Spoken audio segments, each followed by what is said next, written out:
Vamos a comenzar con una parte introductoria para que sepamos hacia dónde vamos. Digamos que esa es la pregunta fundamental. ¿Hacia dónde vamos nosotros? ¿Por qué estudiamos transporte cuántico? Digamos que dentro de los proyectos que están realizando ustedes, yo quisiera contextualizar la clase de hoy en el proyecto de Gabriela, que es un proyecto en donde nosotros queremos plantear, hacer una formulación de la posibilidad de vender las tecnologías de almacenamiento de energía como unas tecnologías como tecnologías cuánticas. Entonces vamos a ver eso porque es posible. Y de allí entonces vamos a ver la importancia del estudio del transporte cuántico. Listo. Bueno, muy bien. Entonces, cuando yo pienso en energía, entonces yo pienso en la capacidad que tiene un sistema físico para hacer cosas. La capacidad que tiene un sistema físico para hacer que algo rote, que algo se mueva, que algo se caliente, eso es energía. Es esa capacidad que tiene el sistema físico para hacer cosas. Listo. Nosotros, digamos que en la sociedad nosotros podemos concebir diferentes fuentes de energía eh, dependiendo de algunas circunstancias, ¿cierto? Dependiendo de la forma como la energía se almacena. Muy bien. Entonces, por ejemplo, en la parte superior izquierda tenemos energía hidráulica, ¿cierto? Entonces es la energía almacenada en un embalse debido a su altura, ¿cierto?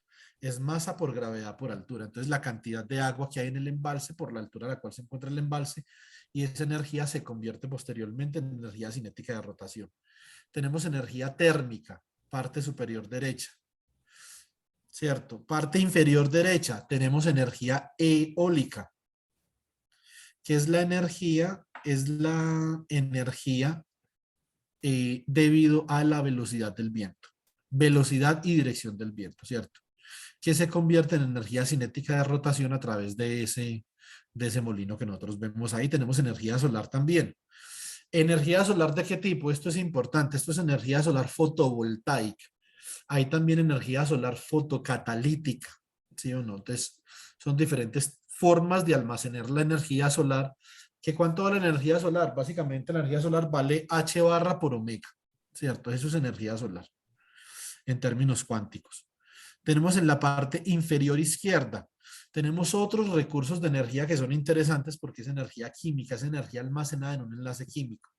¿Qué pasa cuando yo le aplico calor a un recurso de biomasa, por ejemplo? Que entonces nosotros estamos calentando la biomasa emite vapor una vez los enlaces químicos se comienzan a, a destruir y entonces estamos convirtiendo la energía química en energía térmica y la podemos utilizar en diferentes procesos, en un carro, la podemos utilizar, por ejemplo, en una destiladora, ¿cierto? La podemos utilizar para cocinar, etcétera. Muy bien. Digamos que este es un diagrama de cómo la energía cinética, la energía potencial hidráulica se convierte en energía cinética de rotación. Cuando pierde altura gana velocidad y esa velocidad mueve un primo motor. El primo motor a su vez mueve un generador. Este generador produce un voltaje en terminales que se transforma, va a una línea de transmisión y entonces nosotros obtenemos energía eléctrica en nuestro hogar. Hay diferentes formas de consumo de energía eléctrica. Entonces nosotros tenemos lo convencional, que es el sistema eléctrico de corriente alterna. Tenemos con celdas de combustible también, tenemos una celda de combustible. Básicamente una celda de combustible produce energía, produce corriente continua. Tenemos turbinas eólicas, producen corriente alterna y se puede convertir a corriente directa. Y tenemos paneles fotovoltaicos o almacenamiento de energía, que estos son tecnologías de corriente directa y acá lo que tenemos es un sistema de corriente directa, ¿cierto? Bueno, muy bien. ¿Cómo nosotros podemos integrar diferentes recursos de energía a un sistema, por ejemplo? Entonces tenemos un panel fotovoltaico, tenemos fuentes de almacenamiento. Estos son fuentes de energía no convencional, ¿cierto? Además, nosotros tenemos también la energía de corriente alterna, que es la energía que convencionalmente se genera acá en Colombia, 67% hidráulica, 32,9% térmica y el resto no convencional, ¿cierto? Y acá entonces si nosotros queremos concebir un sistema de corriente directa, que esto es muy importante para el futuro energético, para la transición energética, los sistemas de corriente directa, entonces tenemos la celda fotovoltaica produce corriente directa, el sistema de baterías produce corriente directa y aquí el sistema eléctrico de potencia, ¿cierto? La red eléctrica produce corriente alterna, entonces, pero se puede hacer una transformación a corriente directa. Y acá, de este sistema de corriente directa, el carro eléctrico obviamente puede consumir corriente directa para cargarse y operar, ¿cierto? ¿Cuáles son digamos, los principales retos que tienen este tipo de sistemas de corriente directa? El costo de la generación. Este es uno importante. Ojo, la eficiencia de conversión. Y ahí es donde entra el trabajo de grado de la compañera Gabriela. Ahora, ¿cómo vamos a almacenar nosotros la energía? La vamos a almacenar en baterías convencionales y ¿por qué no la almacenamos en combustible? Pero en combustible verde no contaminante, ¿cierto? ¿Y cómo vamos a integrar,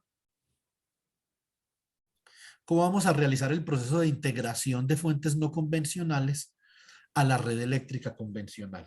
¿Cierto? Que esto hace parte de la transición energética. Esa es una pregunta importante, pero yo me quisiera concentrar en la eficiencia del proceso de conversión y el almacenamiento de energía solar como combustible, no en baterías eléctricas, sino como combustible. Para eso ustedes en la parte inferior izquierda tienen un diagrama muy conocido, la fotosíntesis, ¿cierto? Nosotros entendiendo el proceso de fotosíntesis y entendiendo la eficiencia fotosintética, podemos muy bien proponer sistemas físico-químicos que nos permitan producir químicos, combustibles, plásticos a partir de la energía solar. Eso es lo que hace la fotosíntesis.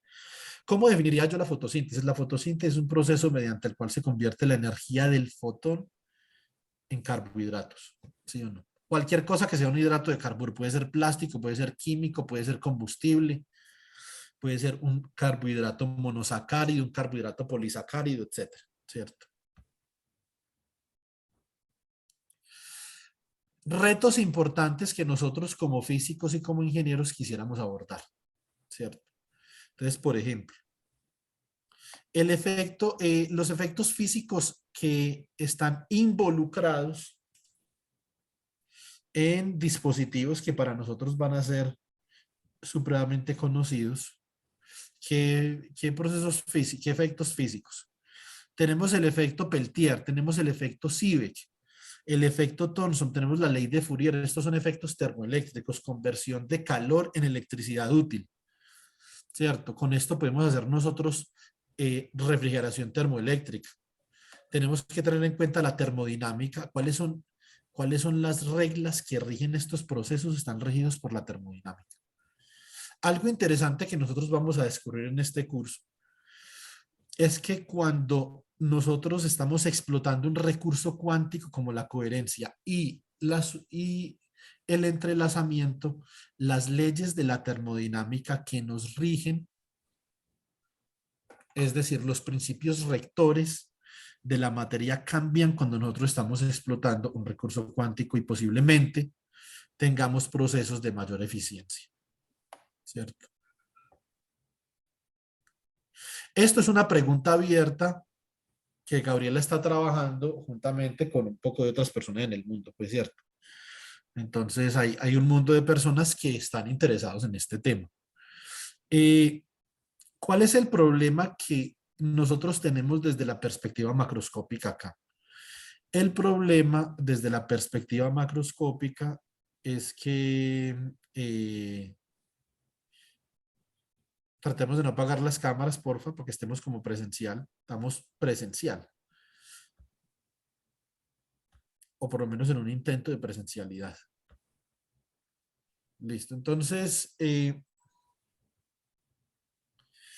la segunda ley de la termodinámica impone severas restricciones a la cantidad de calor que se puede convertir en trabajo.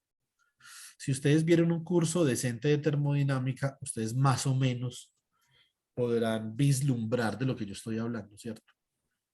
La segunda ley de la termodinámica impone restricciones sobre la eficiencia de la conversión de calor en trabajo útil, ¿cierto? Entonces, no todo el calor se puede convertir en trabajo útil. Es decir, la energía es parte calor y parte trabajo, ¿cierto? El calor es energía disipada y el trabajo es energía que se puede utilizar para realizar tareas, ¿cierto? Entonces, muy bien. ¿Por qué es esto importante? Porque hay una gran cantidad de potencial de calor perdido en la industria. Acá se me cortó esta tablita. Por ejemplo, en la industria del hierro y del acero, el 11,40% del calor se podría recuperar. En la industria petroquímica, el 11%. En la industria del metal no ferroso, el 9,59%. En la industria del papel, de la pulpa de papel y la impresión, el 10,56%. En la industria del tabaco y la producción de alimentos, el 8,64%. En la industria de la madera y de productos de madera, el 6%. En la industria textil, el 11,04%. O sea, una gran, hay un gran potencial para convertir trabajo en electricidad y esto tiene, digamos, una consecuencia ambiental bastante importante, ¿cierto? Entonces, esto es realmente esto es un dato no menor. Ahora, hay sistemas con una eficiencia muy inferior, por ejemplo, al 20% para convertir en energía. Por ejemplo, la celda solar. La celda solar es un sistema que tiene una eficiencia malísima, malísima con M mayúscula. Es muy interesante porque como uno tiene tanta disponibilidad de recurso, del recurso solar, pero entonces hay algunos intentos que los físicos experimentales han venido desarrollando en los últimos años para elevar el perfil de eficiencia de la celda solar, por ejemplo, ¿cierto? Muy bien, entonces eso es una cosa que se puede hacer.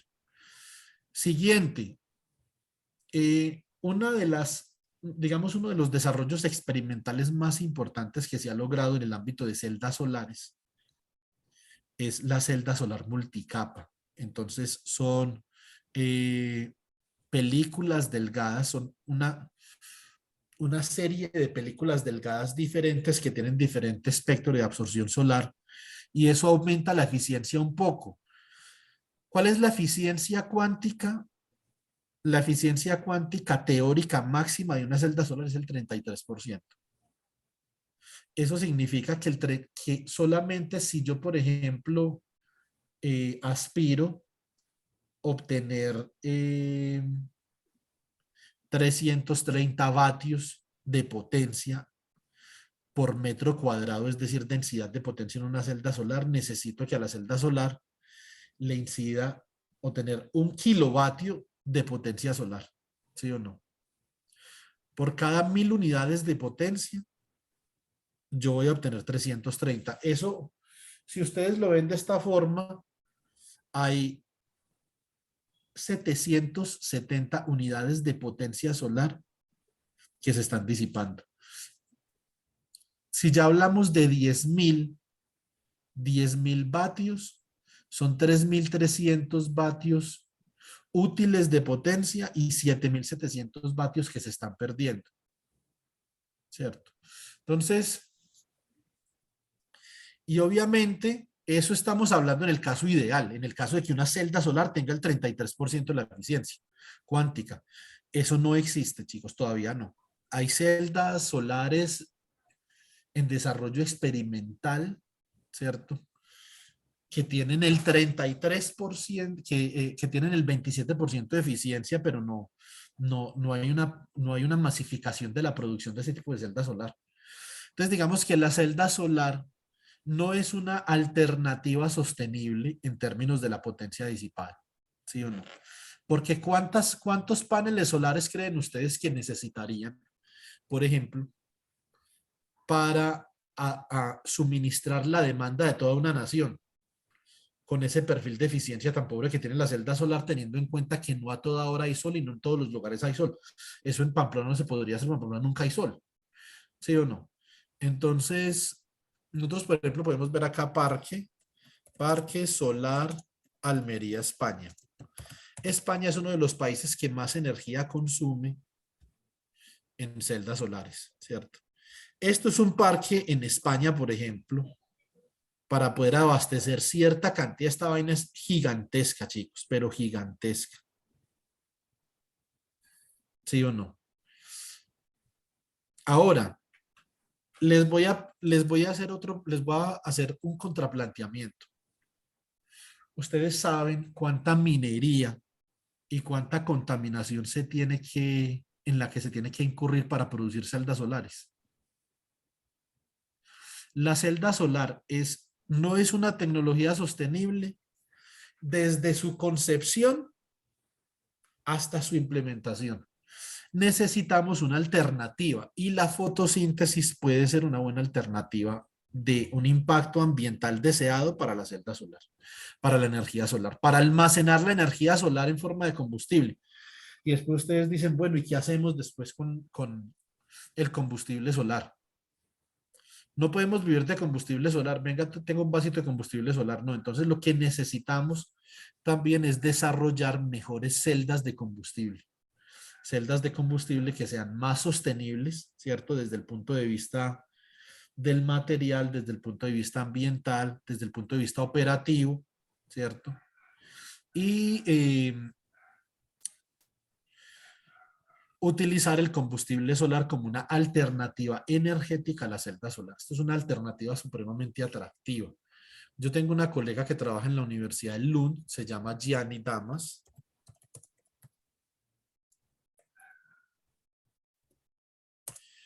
Lund Physics. Claro que ella es química teórica.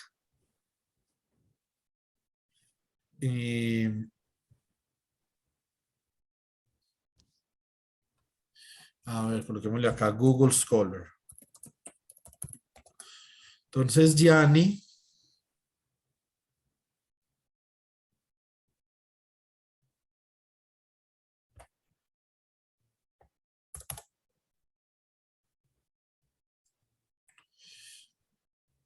por ejemplo,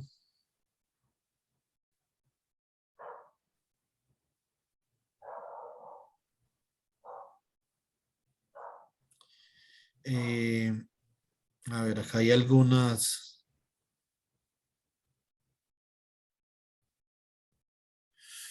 Esta es la tesis de doctorado de la doctora Gianni Damas.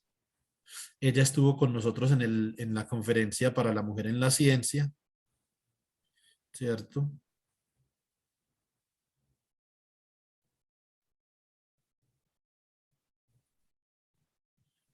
Vamos a ver su tesis de doctorado por acá.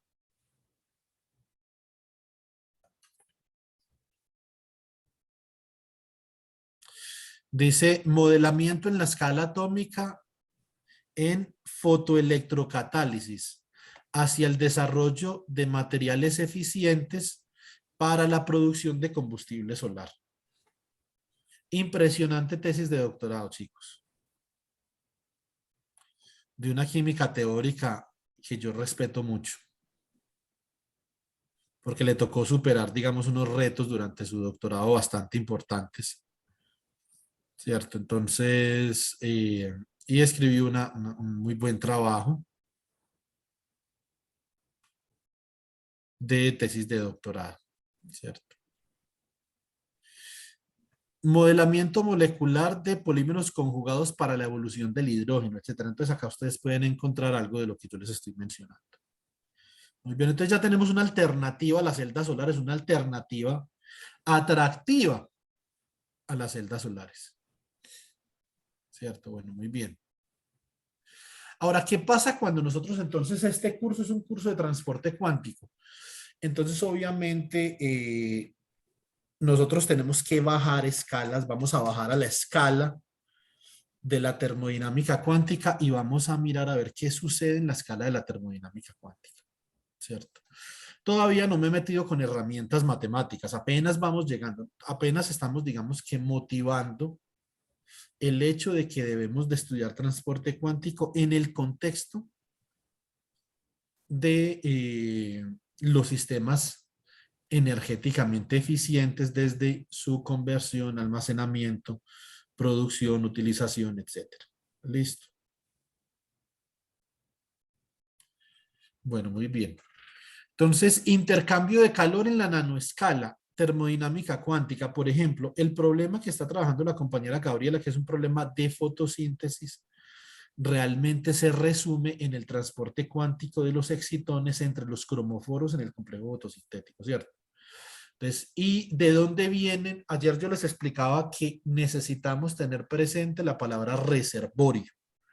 Entonces debe de haber un reservorio de excitones de forma tal que los excitones se comienzan a transportar dentro del complejo fotosintético y a reconfigurar el complejo fotosintético para que se pueda almacenar la energía fotónica en energía química. ¿Qué cambia cuando bajamos nosotros la escala? Bueno, muy bien, regálenme un segundo, yo voy por un vasito de agua, chicos, ya vengo.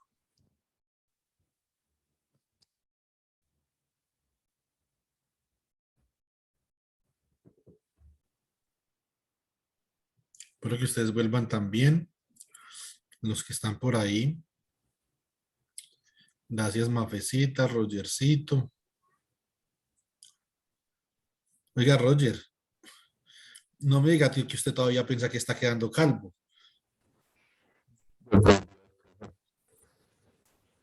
que todavía se pone gorra, porque ya está claro que no. Eso ya lo superó, ¿no? Sí, profe, ya lo superé, sino que pues tengo gorra porque está haciendo frío. Ah, ya. Ya lo superé, pero todavía tengo secuelas, dice.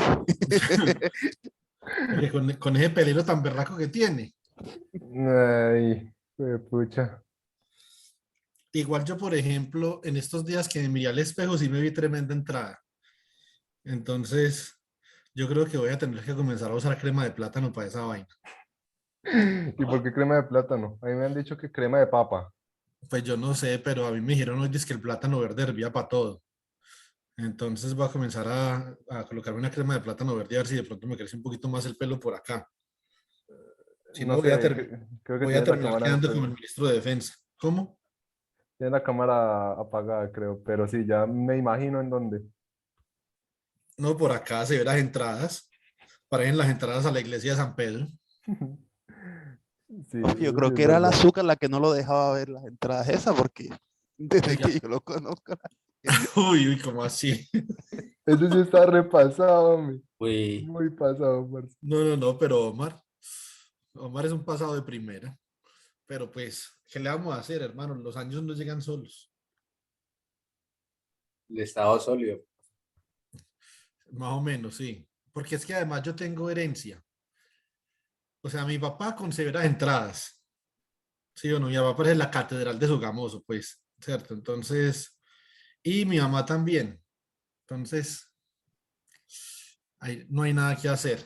Entonces, para yo no pensar mucho en eso, más bien me concentro en hablar de la nanoescala, para Y desviar el tema de la yo gente para no más. pensar en eso, mire cómo ando, con el afro este, para que no se noten las entradas que tengo aquí.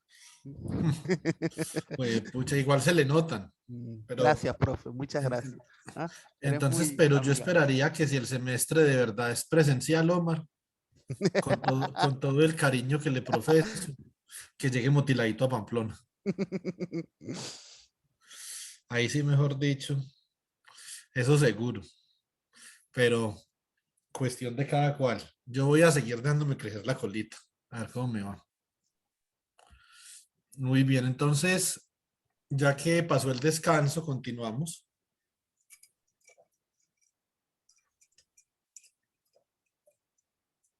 Mire, profe, yo también me hacía esa pregunta del tema de los paneles, ¿no? Bueno, ¿y cómo hacen los paneles? ¿Qué, cuál es la consecuencia? ¿Cuál es la marca climática que deja el mero hecho de crear esos paneles? No, eso tiene una marca climática gigantesca, Omar, gigantesca. Hay acá algunos grupos en la OTP que han estudiado mucho la marca climática, la huella climática más bien que deja un panel solar y es una marca gigantesca. Es que todo lo que sea energía, Omar, usted el hecho de tener que extraer energía de un sistema físico, usted ya está dejando una marca. Usted no se va a salvar de esa marca. Por ejemplo, cuando las personas dicen, no, es que la energía hidráulica, mejor dicho, eso es lo último en guarachas. La energía hidráulica, además de que introduce un desequilibrio notorio en un ecosistema, notorio. Entonces, notorio desequilibrio, la energía hidráulica produce mucho metano, ¿sí o no? En la ribera de las inundaciones, yo no sé si ustedes alguna vez se han preguntado cómo se hace un embalse, por ejemplo, Hidroituango. ¿Alguno sabe cómo funciona, por ejemplo, la teoría de pequeñas centrales hidroeléctricas?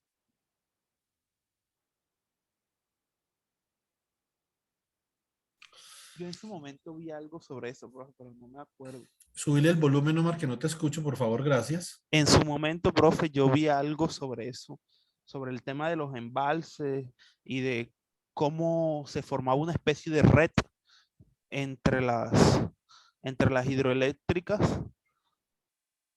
pero realmente así no se me viene hacia la cabeza qué era exactamente lo que decían, pero yo recuerdo que yo haber hablado sobre eso y escuchado pues todas las problemáticas que causa, ¿no? El hecho de tener esa cantidad de agua almacenada ahí, lo que pasa con los bosques que quedan debajo del, de de la Inundación. lámina de agua, ¿sí? Y Exactamente. todo eso. Entonces, esos embalses, o sea, eso tiene unas consecuencias ambientales notorias. Los combustibles solares también, pero es de lo que menos huella ambiental tiene. Nosotros tenemos que hacer la transición, porque es que, o sea, esto no es una cuestión de los ateos, como hay unos evangélicos que piensan que es que los ateos inventaron el cambio climático, no sé qué vainas, ¿cierto?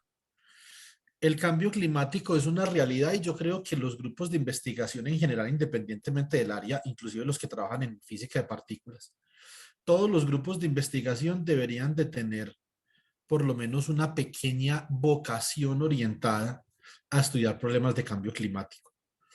Eso es un problema que le compete a la humanidad de manera universal. El último verano que estuve yo en Estocolmo los veranos, chicos, son supremamente fríos, son hélidos los veranos de Estocolmo. A mí una vez me visitó mi profesor, mi director de tesis de maestría en Estocolmo, cuando estaban en el Mundial del 2014. De hecho, nosotros nos vimos el partido de Colombia y Japón juntos. Nosotros nos vimos el partido de Colombia-Costa de Marfil juntos y el de Colombia y Japón juntos. Y yo los llevé a Estocolmo a que conociera Estocolmo, que era su paseo por Estocolmo, ¿cierto? Que conociera el KTH. Y él me dice, Juan David, el resto de Europa en este momento está supremamente caliente. Y el frío que yo siento es insoportable. Aquí, ¿cuándo es que hace calor en Estocolmo? Y yo le dije, profesor, el verano sueco es el mejor día del año. Que nunca le olvide ese dicho. Entonces, eh, mm, ¿qué sucedió exactamente 5 años después cuando yo estaba con mi esposa? Nosotros estábamos en la embajada israelí. Fuimos a la embajada israelí, que de hecho queda en una zona que es bastante sombreada en Estocolmo. Pero llegando a la embajada israelí, mi esposa y yo, nosotros pensamos que nos íbamos a derretir. Ese día en Estocolmo hizo 33 grados centígrados. La primera vez en la historia que supera los 30 grados desde que se toman registros. ¿Sí o no? La policía canceló todos los asados que habían alrededor de la ciudad porque la gente en verano va, intenta hacer asados y el clima por lo menos llega a 20 grados, ¿cierto? Entonces, ese día llegó 33 grados y la policía canceló todos los asados por, digamos, el temor a un incendio forestal. Entonces, el cambio climático es una realidad, o sea, no es un invento de nadie. Que las emisiones de dióxido de carbono sean las responsables o no, bueno, o sea, eso sí, no sabría, ¿sí o no? No sabría especificarles bien, pueden ser las responsables, pueden ser otras cosas más responsables, no sé, pero Puede ser un conjunto de cosas, ¿cierto? sí, no es que es un conjunto de cosas, es que nada es causado por un solo aspecto, ¿cierto? Entonces, nosotros digamos que deberíamos estudiar la globalidad del problema del cambio climático Y desde la física teórica del estado sólido, desde la materia condensada, nosotros le podemos dar solución a varios problemas que son de interés. Por ejemplo, el profesor Oscar, para las personas que están interesadas de pronto en trabajar con Oscar, Camilo, Roger, etcétera. El profesor Oscar tiene un tema que a mí me parece muy interesante, muy chévere, y lo podríamos trabajar, lo podríamos enmarcar dentro del semillero, ¿cierto? No sé si de pronto a Andy le gustan esos temas también, puede ser una buena alternativa de trabajo de grado. Me parece muy chévere la idea, ¿cierto? ¿Cuál es la idea? La idea es concebir un conjunto de baterías cuánticas de alta eficiencia y de rápida cargabilidad, ¿cierto? Entonces, de rápida cargabilidad y Oscar está trabajando en esto. Y las baterías cuánticas en las que trabaja Oscar deben de estar protegidas de la decoherencia, ¿cierto? Entonces, eso es un tema muy interesante, porque, por ejemplo, ¿cómo proteger nosotros una batería cuántica de la decoherencia? Independientemente de lo que Oscar esté pensando por batería cuántica, me confundí ahí. Camilo y Dilmer.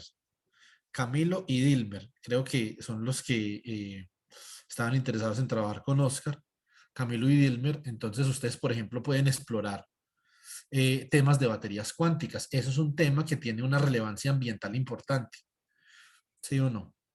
Entonces, es un tema que tiene una relevancia ambiental importante y tiene un aspecto físico fundamental que es muy interesante, que a mí me apasiona mucho y es cómo proteger un sistema físico de la decoherencia, ¿cierto? Que de eso básicamente es que se trata el proyecto que nosotros acabamos de formular, o en gran parte de eso se trata el proyecto.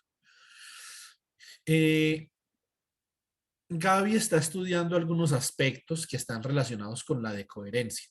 Lo que pasa es que las fuentes de decoherencia en el problema de Gabriela son fuentes mucho más inexploradas y con más incertidumbre que en los otros problemas convencionales, ¿cierto? Entonces, son sistemas químicos, son sistemas bioquímicos que son muy complicados y no se sabe bien cómo modelar la decoherencia, no se sabe bien cómo modelar el acoplamiento de los reservorios fotosintéticos con los cromoforos. O sea, hay un conjunto de aspectos que todavía son, digamos, tema de debate. Entonces, yo creo que ahí hay mucho camino por recorrer. Entonces, el profesor Oscar también tiene en el aspecto relacionado con el impacto ambiental, hay también temas muy interesantes, pero yo creo que esto debe ser un menester del físico teórico en general, de cualquier físico, de cualquier químico. No, yo no me refiero a que todo el mundo trabaje en cambio climático, me refiero a que cada grupo de investigación debería tener a alguien pensando en algo que esté en función del cambio climático, porque eso es un problema universal que nos va a afectar a todos, ¿cierto? No todo es COVID, chicos, ¿cierto? No todo es COVID-19, no todo es el genoma humano, no todo es epidemiología, etcétera. El cambio climático es un problema de central importancia. Entonces, yo estoy tratando de enfocar mucho los estudiantes de mis cursos a que piensen en el cambio climático, por ejemplo, ¿cierto?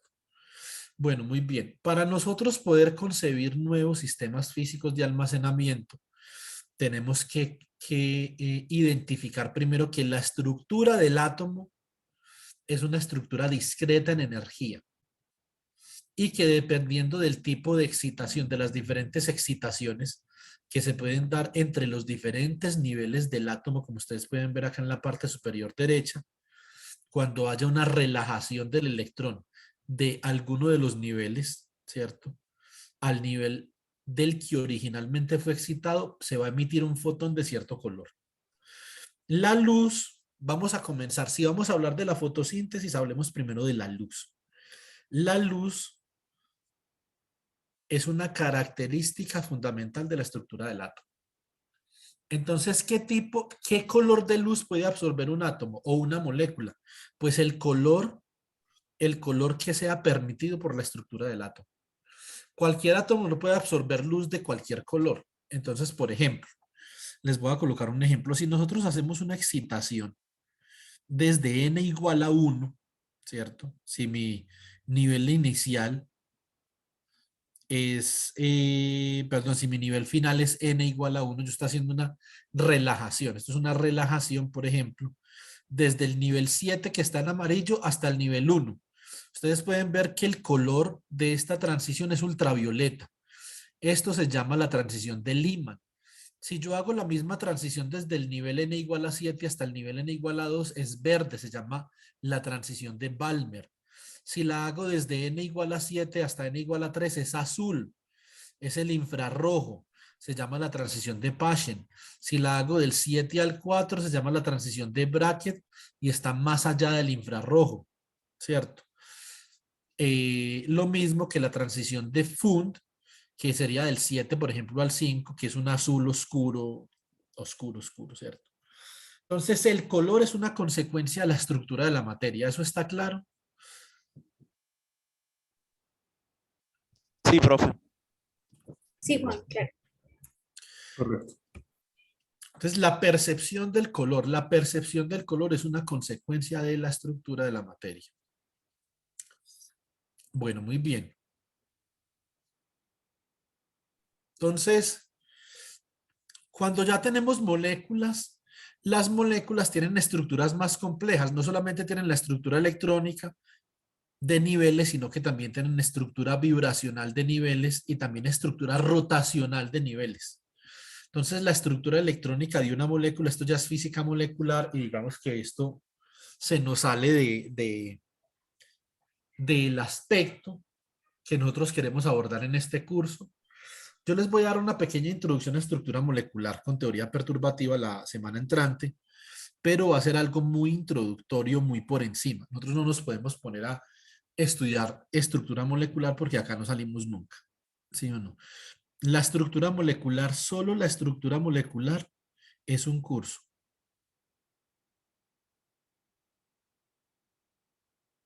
Solo eso ya es un curso de estructura molecular, ¿cierto? Entonces, tenemos que tener presente ese tema. Listo. Que las moléculas ya tienen estructuras más complejas. Les voy a colocar un ejemplo. Esta molécula que ustedes ven en la parte superior izquierda es una molécula que yo he trabajado mucho. En mis artículos científicos, esta es una molécula que se llama, esto se llama un organometal. Es una estructura orgánica típicamente piridinas y en el centro tiene un metal de transición. Tenemos también, por ejemplo, moléculas que son antiferromagnéticas que están hechas de, por ejemplo, de itrio. En este caso, el átomo amarillo sería un átomo de itrio y los rojos serían átomos de manganeso. Estas son estructuras moleculares ya un poco más complejas, no materiales, moléculas. Recuerden que material, sobre todo si es cristalino, se entiende como una repetición periódica de una celda unidad, ¿sí o no? Entonces, y son, obviamente, yo puedo modelar un átomo hasta cierto punto. Una molécula ya no la puedo modelar matemáticamente, tiene que ser computacionalmente. Puedo hacer algunas aproximaciones. Un material, de pronto, en cierta aproximación, yo lo puedo modelar matemáticamente con el teorema de Bloch para determinar la estructura de bandas, ¿cierto? Entonces, pero más allá de la estructura de bandas, si yo quisiera ser más realista para calcular la estructura de bandas de un material, ya necesito un software, como por ejemplo Quantum Expresso, Siesta, VAS, Vay2K y obviamente Vesta, pues como dejarlo por fuera, ¿cierto? Entonces, eso sería negriar a nuestro profesor de física del estado sólido, es algo que no voy a hacer. Pero digamos que yo humildemente sugeriría VASP, ¿cierto? Muy humildemente. Y ahí entonces nosotros podemos, de hecho, obtener importantes características de los materiales cuando hacemos un modelamiento computacional. ¿Esto por qué es importante? Porque uno como físico siempre se hace una pregunta. Pregunta de un físico convencional, ¿hasta dónde me aguanta el lápiz y el papel? ¿Sí o no? Entonces, eso es una pregunta que uno siempre se hace. Entonces, el lápiz y el papel aquí en materiales aguanta hasta que ustedes tengan una estructura periódica de un solo electrón de pocos orbitales. ¿Sí o no? De ahí para arriba, chicos, no aguanta. Necesitamos VAS, VAI2K, ¿cierto? Si el problema es muy jodido, Vesta. Es una broma, pues, ¿cierto? Entonces, si el problema es muy jodido, VASP, ¿cierto?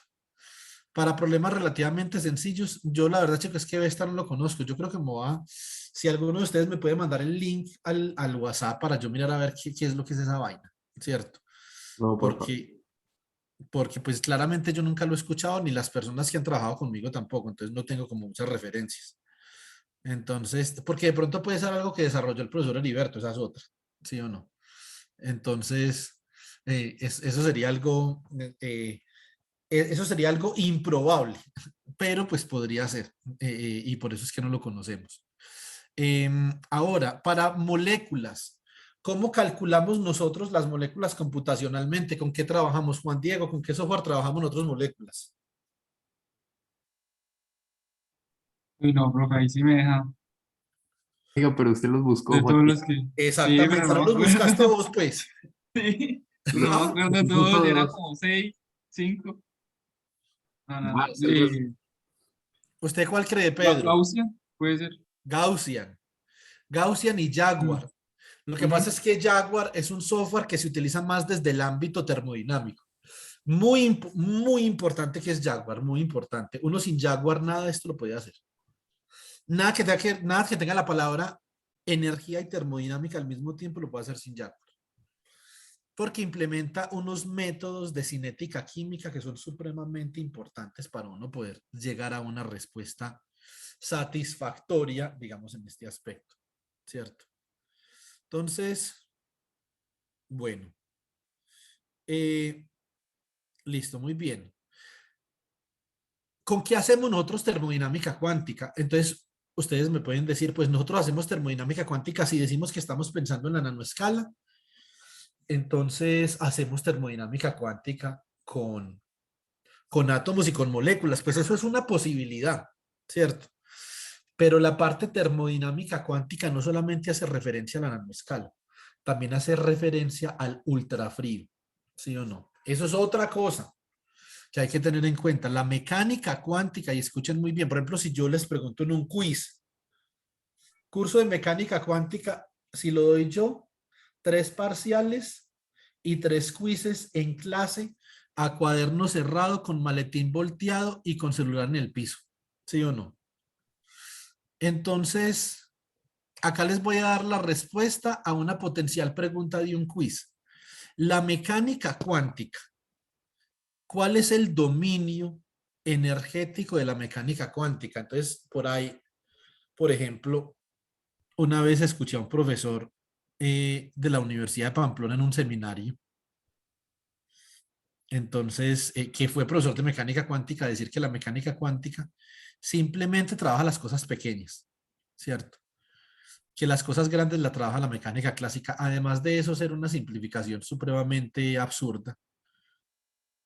Eso es una vaina imperdonable para un profesor que alguna vez dio mecánica cuántica, ¿cierto? Entonces yo de hecho ese día me persigné 3 veces en el seminario. Entonces, y la mecánica cuántica, uno de los dominios más importantes de la mecánica cuántica es la macroescala a temperaturas criogénicas. O sea, la mecánica cuántica también tiene dominio en la macroescala.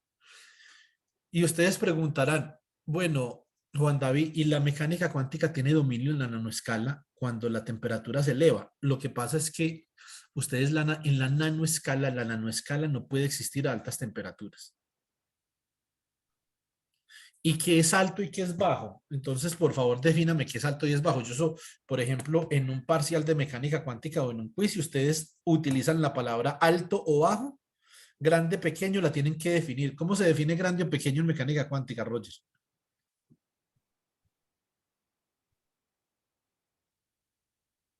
Pues pensaría yo que por los órdenes, ¿no? Tal vez un orden de 10 a la 3 o un orden de 10 a la -6, nano y macro. No No, sé. esa no es la respuesta, pero usted sabe la respuesta. Con las escalas características. Ah, ok.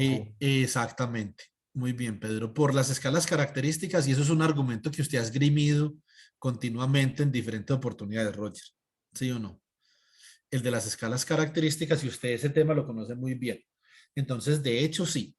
Las escalas características son las que definen pequeño grande, ¿cierto? Entonces, por ejemplo, les voy a colocar un ejemplo ilustrativo como para que nos entendamos. Listo, simplemente eso. Es un ejemplo ilustrativo, ¿cierto? Entonces, no se los pongo con Gabriela porque necesito que Gabriela me lleve en la buena. Pero pues se los puedo poner con Liliana, ¿sí o no? Entonces, Liliana, por ejemplo, en el contexto colombiano, Liliana es 11 centímetros más pequeña que la media nacional de la mujer, ¿sí o no?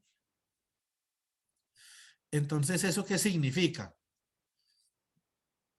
Que Liliana es realmente una mujer pequeña, ¿cierto? ¿Cuál sería una mujer estándar en Colombia? Una mujer estándar es más o menos como la estatura de María Fernanda, ¿sí o no? Como unos 61, unos 62, yo no sé cuánto mide Mafe, pero por ahí mide algo así, ¿cierto? 1,63, bueno, cuando no trae las botas, porque con las botas mide 1,70, ¿sí o no? Entonces, pero, Profe, pero, ¿hasta virtual me va a hacer bullying por los zapatos? no, simplemente estoy tratando de ilustrar conceptualmente el problema de las escalas características, Mafe. Se llaman ilustraciones conceptuales o pruebas de concepto, ¿cierto? Entonces, ahora, si nosotros, por ejemplo, ubicamos a María Fernanda en Holanda y María Fernanda llega al aeropuerto de Schiphol en Ámsterdam, ¿sí o no? Va a hacer su doctorado en la Universidad de Leiden. Entonces ella llega como colombiana con sus maletas.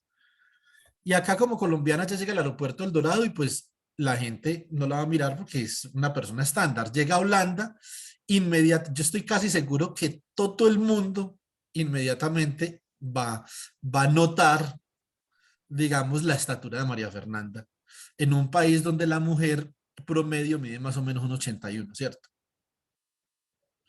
Entonces, pero, ¿qué pasaría si nosotros colocáramos a María Fernanda en Japón? Pues pasarían dos cosas.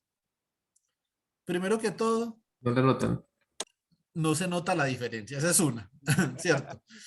Pero la otra es que las mujeres japonesas comenzarían a percibir a María Fernanda como una persona alta, porque el promedio de estatura en Japón es de 1,55. Entonces María Fernanda es más o menos unos 7 centímetros más alta que el promedio de la mujer japonesa. ¿Sí o no? María Fernanda es una persona alta en Japón. De hecho, la secretaria que yo tenía en Japón medía 1,74. Entonces era casi tan alta como yo y era una persona que obviamente destacaba en el medio japonés, era japonesa. De hecho, bastante parecida a Mafi. En estos días las muestro, se llama Yoko Fujitomi. ¿Sí o no? Yoko Podemos hacer Fujitome Bustos. ¿Cómo? Yoko Fujitome Bustos, de pronto. Sí, más o menos. Algo así. Fujitomi, vamos a ver si la encontramos por acá. Ella era la persona que nos colaboraba a nosotros, es ella. Esta que hay acá, ¿sí la ven? Yo creo que dejaste de compartir. Sí. Dejaste de compartir. Igual creo que Mafe la puede presentar. Bueno, chicos, esta es la señorita Yoko Fujitomi. ¿Sí o no? Acá yo creo que más o menos se ve que es alta en esta foto, ¿cierto?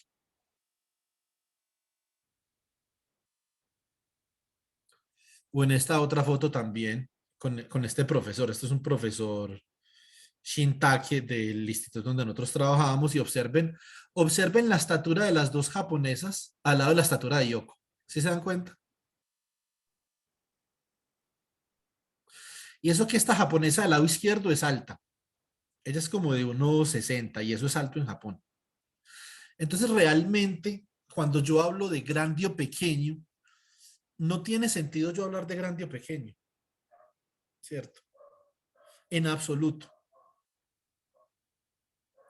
¿Sí o no? No tiene ningún sentido hablar de grande o pequeño. Tiene sentido hablar de grande o pequeño en comparación. Si yo coloco a Liliana en Bangladesh, Liliana es una viga, ¿sí o no? Entonces en Bangladesh las mujeres miden como 1,40.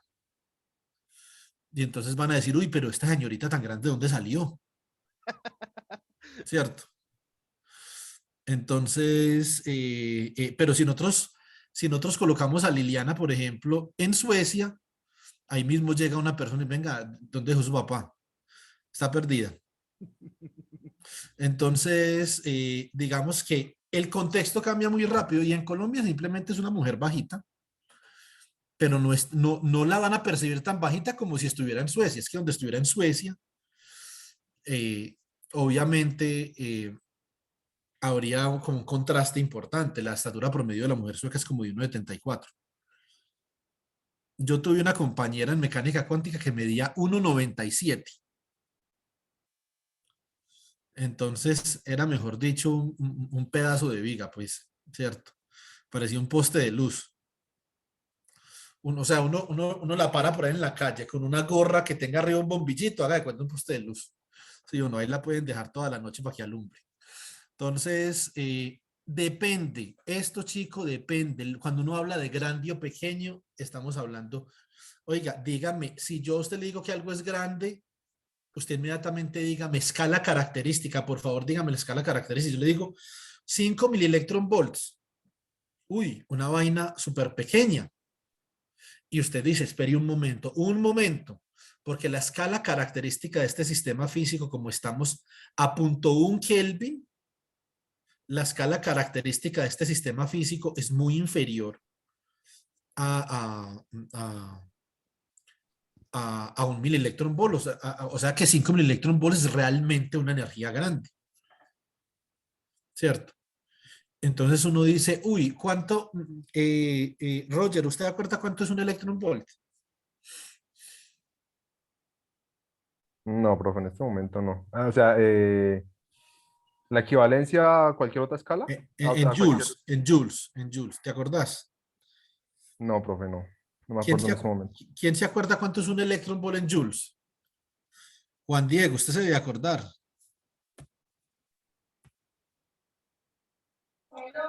No, profe, tampoco recuerdo. No sabría decirle exactamente.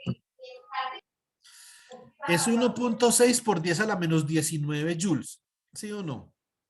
Entonces, y uno dice, uy, 10 a la menos 19. Uy, esa vaina es, pero mejor dicho, ínfima. Y yo les digo a ustedes, pues díganme de qué sistema me está hablando para yo saber si es pequeño o no. Si usted no me dice qué sistema me está hablando, yo no le puedo decir si es pequeño o si es grande. Eso es una de las cosas que uno primero define como físico cuando va a trabajar su problema. ¿Qué es lo que uno hace cuando va a trabajar un problema? Define las herramientas. Por lo menos en física teórica, uno primero define las herramientas con las que va a trabajar. Voy a trabajar con funciones de Green, voy a trabajar con la ecuación de Lindblad, voy a trabajar con ecuaciones jerárquicas de movimiento, voy a trabajar con la ecuación de Boltzmann. Entonces dime con quién andas y te diré quién eres. ¿Sí o no? Entonces dime cuál es tu escala característica y te diré qué herramienta tienes que seleccionar. Entonces la escala característica, chicos, es algo supremamente importante. Gabriela durante un tiempo estuvo, por ejemplo, haciendo el escaneo de las herramientas que podía usar para trabajar su problema, ¿cierto? Y entonces hablamos de tiempos, qué tan grande era el tiempo de coherencia, qué tan pequeño, que si ese tiempo de coherencia era grande o pequeño comparado con el tiempo de observación de la dinámica cuántica en los cromoforos, cómo era el acoplamiento energético entre la antena y los cromoforos, ¿cierto? Entre el reservorio de inyección y el reservorio de extracción con los cromoforos. Eso define las herramientas que uno va a trabajar. Por eso la escala característica es tan importante. Y la competencia entre escalas características es muy importante. Entonces ustedes deberían, de alguna forma, yo, de alguna forma, eh, quisiera que ustedes le dieran lectura a este artículo que yo en este momento les voy a compartir. Regálenme un segundo a ver si yo lo encuentro por acá. Este es uno de los artículos más importantes de uno de los físicos más importantes del estado sólido, ¿cierto? Se llama More is Different y este artículo es un artículo donde se explora la importancia de las escalas características, ¿cierto? Porque, por ejemplo, los físicos de partículas, los particuleros como Edilson, entonces, claro que Edilson no pertenece a ese grupo. Edilson no. Edilson no tiene esa filosofía. Yo no sé si es por eso que Edilson y yo nos llevamos tan bien. Edilson pertenece a otro grupo, ¿cierto? Pero hay un grupo de físicos de partículas que ellos piensan que las escalas fundamentales de la materia son las escalas fundamentales que rigen la materia subatómica y que todas las otras son leyes derivadas. Nosotros, así como lo plantea Philip Anderson en ese artículo, nosotros no creemos que la física fundamental sea la física de partículas. Nosotros creemos que cada escala característica tiene su propia física fundamental. Nosotros no podemos decir que la física fundamental de las partículas es más fundamental que la física fundamental de los materiales. ¿Cierto? Entonces, Ese artículo es el que abarca el tema con respecto a la unificación, de que si realmente es importante o no. sí, más o menos. Ya me acuerdo de eso. Esperen, yo por un hielito, chicos, que tengo una seca, ya vengo. Hay que ser, hay que ser. Bueno, muy bien. Entonces, cuando nosotros hablamos de la nanoescala, hablamos de átomos, hablamos de espectros discretos de energía, ¿cierto? Hablamos de moléculas y de espectros discretos de energía. Y hablamos de termodinámica cuántica. Y entonces yo, por ejemplo, quisiera hacer una pregunta que ustedes la podrían abordar en sus respectivos trabajos de grado, ¿cierto? Ahora, en esta área que nosotros estamos estudiando, chicos, hay de todo, ¿cierto? Por ejemplo, con Oscar, como a Dilmer le gusta mucho el computador, ¿cierto? Entonces, acá hay una cantidad de problemas computacionales supremamente interesantes para resolver. ¿Sí o no?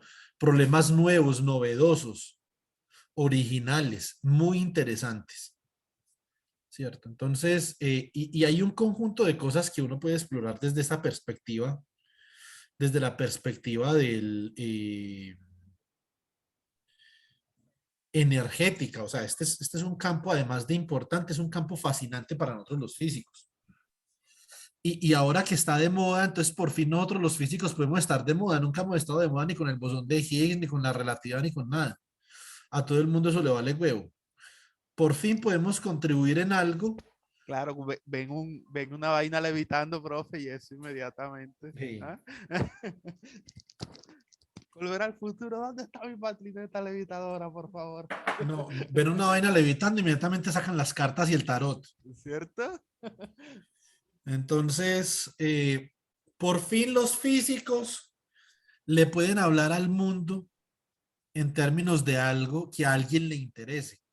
Los que hacen eso son los físicos del espacio, porque ahí mismo, eso sí, uno les habla de materiales y de moléculas y son todos ahí, pero eso sí, les hablan de un eclipse y de telescopios. Ahí sí, mejor dicho, vamos a pegar todos para la U. Entonces, esa es otra cosa que le interesa mucho a la gente. Todo lo que está por fuera. E.T., las galaxias, los astronautas, etc. Entonces ahora, como está tan de boca en boca el cambio climático, nosotros los físicos por primera vez, digamos que podemos convencerle a la gente, podemos conversar a la gente de algo que a la gente le interese. Porque le preguntan a uno, oiga, ¿y usted qué hace? No, yo trabajo en mecánica cuántica en muchos cuerpos y en la exploración del origen y la naturaleza de la coherencia. Es que, bueno, ya. Hasta luego, muchas gracias. Es que pregúnteme cuánto me interesa, por favor, pero pregúnteme. Listo, entonces, digamos, estos son aspectos diferentes de la física. Ahora la física, en términos de la biofísica, por ejemplo, ya, digamos, ya hay una puerta que se está abriendo una puerta en donde nosotros los físicos podemos entrar a jugar un papel interdisciplinar mucho más preponderante que el que, digamos, originalmente jugaban los otros problemas de la física. Entonces, a mí esto me parece bastante interesante, la verdad, ¿cierto? Entonces, ¿por qué estudiar fotosíntesis artificial? Pues para estudiar fotosíntesis artificial y producir dispositivos que emulen, que reproduzcan la eficiencia de la fotosíntesis, que es casi unitaria, pues necesitamos primero entender la fotosíntesis natural, ¿cierto? Y tratar de entender por qué la fotosíntesis natural tiene eficiencias tan condenadamente altas. Porque es que la celda solar es del 33%, chicos. Estamos hablando que la fotosíntesis tiene una eficiencia de almacenamiento de energía casi del 100%.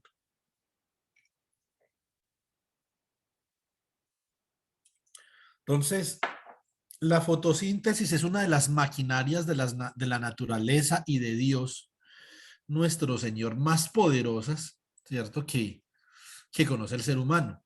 Hay cosas poderosas que conoce el ser humano. El ojo de águila.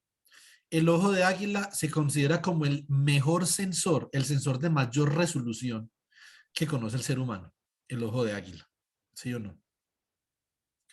No hay nada mejor que el ojo de águila para uno medir cosas. La fotosíntesis, el proceso más eficiente que conoce el ser humano, por ejemplo. ¿Sí o no? Entonces, por ejemplo, si hablamos de precisión, la migración de los pájaros a través de una instrumentalización para medir el campo magnético terrestre. Entonces hay algunas cosas, el olfato, ¿cierto? Entonces hay algunas cosas bastante interesantes y una de ellas es la fotosíntesis, y para nosotros estudiar la fotosíntesis necesitamos echar mano de herramientas de transporte cuántico que vamos a aprender en este curso. Bueno, muy bien.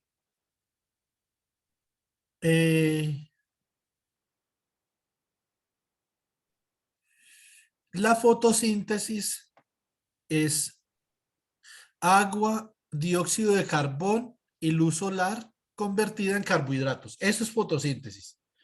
Tenemos agua, dióxido de carbono, la luz solar como medio fotocatalítico y producimos carbohidratos. Entonces, la energía de los fotones, ¿dónde queda la energía de los fotones? Queda en los carbohidratos, ¿cierto? Entonces, por ejemplo, si ustedes alguna vez pasan por la panadería de Dilmer, ¿qué es lo que ustedes hacen cuando van a la panadería de Dilmer y comen cascaritas? Esencialmente lo que están haciendo es que están comiendo fotones, ¿sí o no? El carbohidrato del que está hecho el pan tiene energía almacenada por millones de años en los enlaces químicos que venía originalmente del sol. Eso es un carbohidrato.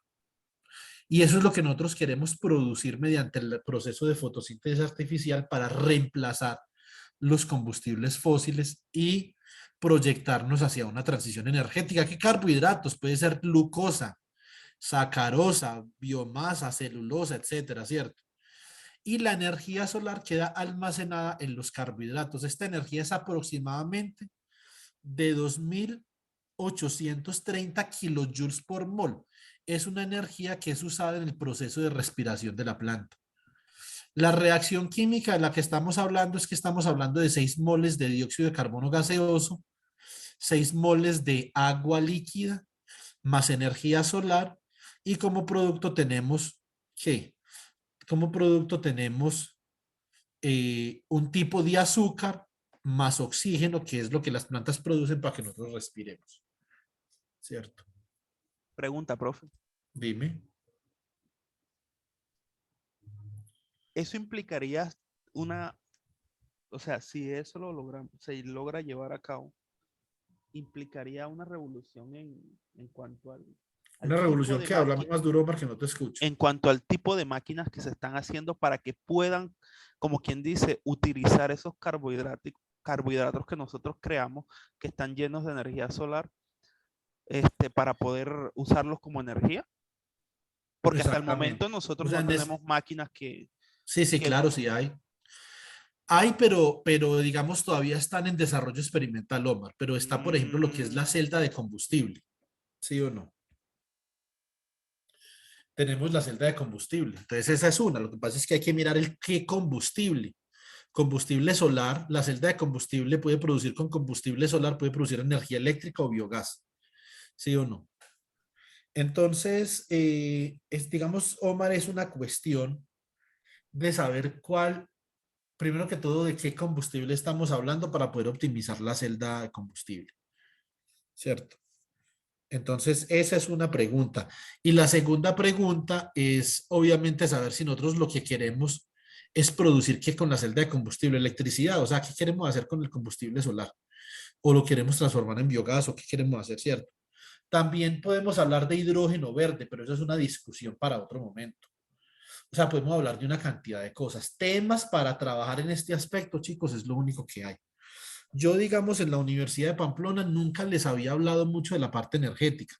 Nosotros habíamos hablado mucho, por ejemplo, de medir características de moléculas con microscopios electrónicos de barrido y les había hablado de preparar estados cuánticos y manipularlos eléctricamente con microscopios electrónicos de barrido, pero nunca habíamos visto el transporte cuántico desde la perspectiva energética. Es muy importante, no solamente en la fotosíntesis. También podemos ver que cuando nosotros hacemos termodinámica cuántica para convertir diferencias de temperatura en trabajo eléctrico útil,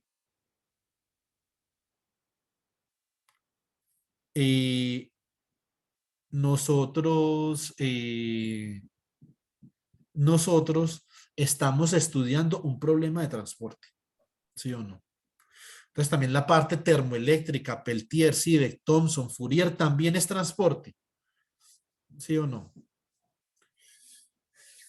Yo digamos que no he vuelto a hablar con Ángel del trabajo de grado de Ángel, pero por ejemplo yo estimo que Ángel puede demostrar que a partir de la corriente que vamos a obtener en este curso, nosotros podemos descomponer esa corriente en una componente de Peltier, en una componente de Fourier. O sea que el transporte cuántico es mucho más general que el transporte semiclásico que nosotros vimos en el curso de materiales. Muchísimo más general, ¿sí o no? Nosotros también vamos a ver transporte semiclásico, eso lo podemos ver en una sola charla. El transporte semiclásico del que hablamos en el curso de materiales, para que los que no vieron el curso de materiales lo puedan repasar. Que es básicamente una formulación de la mecánica estadística que nos permite combinar la mecánica clásica con la mecánica cuántica para obtener corrientes de calor, corrientes de carga y corrientes de energía que nos permitan escribir una teoría lineal para los fenómenos termoeléctricos, ¿cierto? Entonces eso lo vimos y yo les voy a pasar las diapositivas para que ustedes, digamos, lo digieran un poco más. Muy bien. ¿Qué preguntas importantes nosotros podemos resolver en relación a la fotosíntesis? Pues básicamente, la eficiencia del proceso de conversión de energía en la fotosíntesis debe ser entendida en términos de la mecánica cuántica. Lo que nosotros no sabemos es si hay entrelazamiento, si hay coherencia cuántica, y recuerden que tenemos que seleccionar la herramienta apropiada para este trabajo, ¿cierto? Ustedes dicen, no, es que con la ecuación de Lindblad, Jonathan Dewey demostró que el tiempo de coherencia cuántico es supremamente pequeño comparado con los tiempos característicos de observación de la dinámica cuántica del cromóforo. Pues digamos que sí, pero también la herramienta no es la más adecuada. Por eso es que Gaby y yo, digamos, nos queremos aventurar en estudiar el transporte de excitones mediante funciones de grid, ¿cierto? Para tener una herramienta alternativa y comparar con la herramienta que tenía Jonathan Dewey. Digamos, ahí hay un problema computacional importante, pero pues yo creo que Gaby lo va a solucionar, o pues por lo menos tiene la cosupervisora de Gaby, pues tiene los elementos para que le pueda ayudar a solucionarlo, ¿cierto? Entonces hay un problema computacional que es importante ahí también, que complica mucho la cosa, mucho más que si nosotros utilizamos la ecuación de Lindblad, ¿cierto? Porque la ecuación de Lindblad yo soluciono, de hecho, por ejemplo, en este curso podríamos coger un día, hacemos un ejercicio corto, planteamos la ecuación de Lindblad y la solucionamos a pedal, sin utilizar QTIM ni nada, solo pedal, ¿sí o no? Se podría hacer un ejercicio, eso dura 40 minutos, chicos, ese ejercicio. Entonces, es un ejercicio importante. ¿Qué hacemos nosotros los físicos? Formulamos un modelo teórico y miramos a ver hasta dónde nos aguanta el papel y el lápiz y de ahí para arriba computador. ¿Sí o no? Entonces, eso es básicamente lo que es física teórica de hoy en día. Lápiz y papel hasta cierto punto, ¿cierto? Y computador de ahí para arriba. ¿Sí o no? Nosotros no podemos evitar el uso del computador. Steven ahorita me había hecho una pregunta. Steven ahora me había hecho una pregunta sobre la decoherencia en las baterías. Yo ahorita te explico esa, te voy a dar esa respuesta, Steven. Por favor, al final de la sesión me acuerdas. Listo. Venga, Steven, ¿y quién es James Webb? ¿Cómo así, profe? Usted pone es que James Webb. ¿Quién es ese man? No, no, no, yo estoy hablando del telescopio. Ah, este man. Ah, usted dice Total. algo importante en la noche. Este man. Vamos a hablar de telescopio en una clase de transporte, Steven. ¿De serio, hermano? No, pues de cualquier palabra donde toque algo el espacio, ahí, profe, está Ah, mi sí, sí. comentario. Pues yo a esas vainas ni siquiera le pongo cuidado. Oiga, Steven, por haberme hecho esa broma de mal gusto, me debí un cholado. Un cholado para diabéticos. Ya le dije, pues, La ¿para qué misma vamos a piña comer para cholado otra diabéticos, vez? profe. Con la misma ¿Cómo? piña para diabéticos. Uy, no, no, no, hermano, ¿qué le pasa? Tampoco. No me tire tan duro con nada piña. ¿Qué piña tan hechiza? Súper hechiza la piña. En vez de darles pena. Hinchas del América tenían que ser, pero bueno. Entonces, nosotros tenemos que entender el proceso de eficiencia. Ah, podemos ir con Gaby también. Lo que pasa es que ese día ya no estábamos con Gaby. Eso fue el otro día, eso fue el domingo. Sí, Y señor. Gaby se quedó en la casa de la profesora como hasta las 3 de la mañana o hasta las 2 Me de la mañana. invitaron, me invitaron a comer cholado. Ustedes se quedaron. Yo. Eso fue una vaina repentina, Gaby. Pero entonces te dio un cholado. Entonces te puedes comer Uy, cholado sí, con todo, ¿sí o no? sí, sí. Cholado con To- todo. Todavía el páncreas aguanta. Mientras el páncreas aguante, todo está bien. Entonces, eh, entonces hay que entender esto desde el punto de vista mecánico cuántico. ¿Por qué? Por la coherencia, por el problema de coherencia. Listo, muy bien. El modo en el que la energía solar, chicos, es convertida en energía química está muy lejos de ser entendido. Está muy lejos de ser entendido desde la jurisdicción de la termodinámica clásica. La termodinámica clásica no puede hacer nada acá. Eso ya es un hecho, ¿cierto? Ahora, si la eficiencia de la fotosíntesis es cuántica o no es otra cosa, ¿cierto? Pero la termodinámica clásica sola no puede explicar la eficiencia de la fotosíntesis, o sea que necesitamos alternativas. Muy bien. Bueno, y entonces acá viene el tema de la temperatura. Uy, la temperatura en el proceso de fotosíntesis, eso es temperatura ambiente, eso significa que estamos hablando de la mecánica cuántica, temperatura ambiente, si fuera el caso. Ese es uno de los grandes interrogantes de la fotosíntesis, ¿cierto? Rodolfo Ginás y Roger Penrose plantearon un interrogante parecido hace unos años, ¿cierto?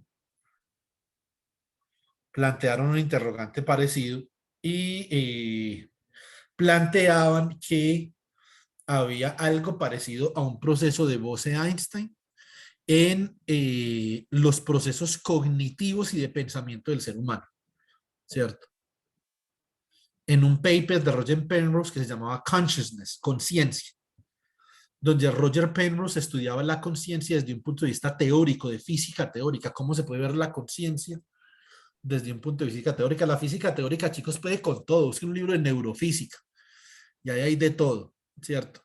Desde que se inventaron la mecánica estadística, la física puede con todo, con economía, con sociología, con todo, ¿sí o no?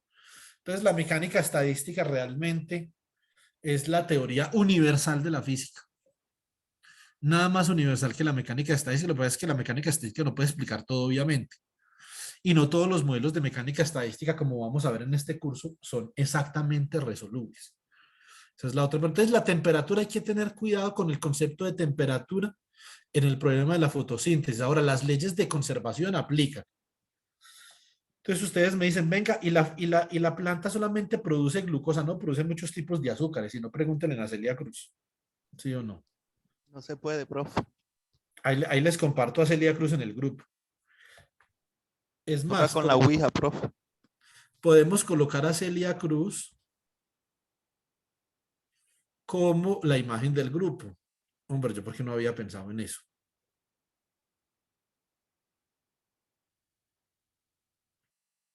A ver.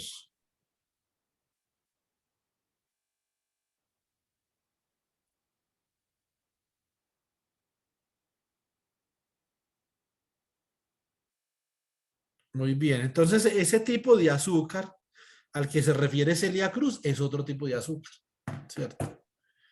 Entonces hay muchas personas que culpan a Celia Cruz por la cantidad de diabéticos que había en Miami. Entonces, pero pues yo No diría entendieron el que mensaje, profe. exactamente. Entonces cada que ella decía azúcar, todo el mundo a tomar Coca-Cola y cerveza. Entonces, pero hay muchos tipos de azúcares y de carbohidratos que puede producir la planta. Ahora, vamos a mirar entonces la termodinámica cuántica. La termodinámica cuántica entonces, es una herramienta obligatoria para estudiar la fotosíntesis y procesos de conversión de energía y el transporte cuántico también, porque la termodinámica cuántica en una gran medida es transporte cuántico, ¿cierto? Entonces, chicos, acá no hemos hablado de nada de matemáticas. Entonces, vea que la cosa la estamos llevando chéverongo. ¿Sí o no? Nada de De momento, matemáticas. de momento. Solamente conceptual, para que primero que todos nos motivemos a estudiar esto y cuando tengamos la motivación clara, ahí sí arrancamos a calcular. Aquí, pero para el suelo. ¿Sí o no? Entonces, bueno, ya hay personas que tienen, digamos, un bagaje como Roger y María Fernanda, que han trabajado conmigo, ya tienen un bagaje haciendo algunas cosas, ¿cierto? Entonces, Ángel está haciendo unos cálculos también por ahí.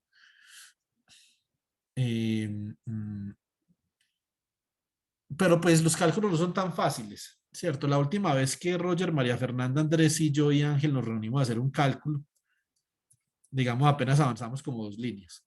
Entonces, pero pues esos son gajes del oficio, pero yo creo que cuando uno comienza a adquirir experticia en esto, después no va a ser capaz de parar. Esto es fabuloso, ¿sí o no? Pero absolutamente fabuloso y fascinante. La termodinámica cuántica, digamos que una pregunta que uno se puede hacer, que es una pregunta válida, importante, es, bueno, si yo, pónganme atención, si yo,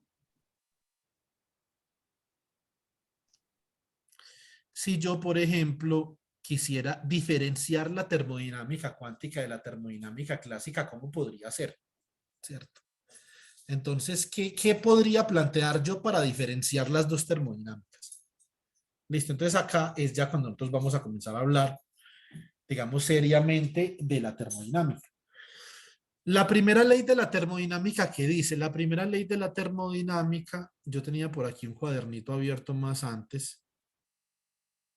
Regálenme un segundo. Por acá tengo un cuaderno abierto de Jupyter. Entonces, venga, yo escribo una cosa acá en Jupyter para no abrir un cuaderno aparte, porque ya vamos a acabar. Entonces, ley cero de la termodinámica. Ley cero de la termodinámica. Se los voy a demostrar el lunes. Esto se los voy a demostrar. Esto es demostrable. Listo. Entonces, pero primero lo vamos a escribir. Ley cero de la termodinámica. ¿Cierto? Existe una cantidad T llamada temperatura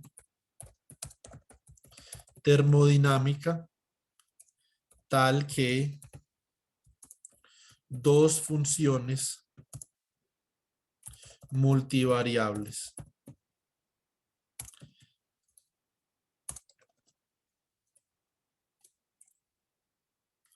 F1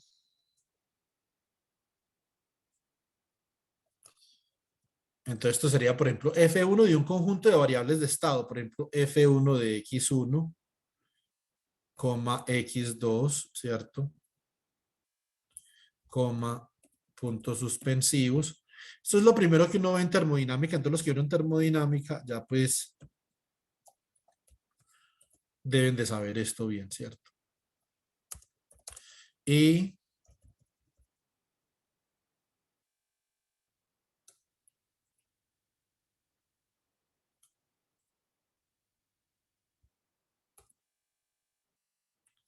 F2 de estas mismas variables de estado. Entonces, estas dos funciones de acá, chicos, estas dos funciones deben de satisfacer una condición, ¿cierto?